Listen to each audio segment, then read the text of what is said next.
Naalala nyo dati sa Pilipinas, uso sa atin yung mga hila-hila. Yung ginagamit namin dati, naalala ko, kasi nasa probinsya ako, yung, alam mo yung sanga ng niyog o palwa, paklang yun sa amin tawag. So dito na-experience din namin dito sa Greenland. Kaso ay hindi naman ito paklang. High-tech na yung gamit nila dito. Ayan. Medyo lambot sa hilain ng kabayan at itong snow kasi medyo matigas. Ayan, oh. Kunting hila lang, ayan. So ang ganda ng experience ng ganito. Parang bumabalik sa bata itong kasama ko. Sisi pangarap niya daw talaga makapunta sa may snow at makapaglaro. Ngayon malaki na siya, 27 years old.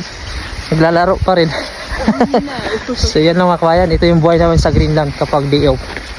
Nag-i-enjoy kami dito. Ito may mga tao din dito. Nag-i-skiing sila. So yan. Salamat po Pinoy and Pinay in Greenland. Maraming salamat.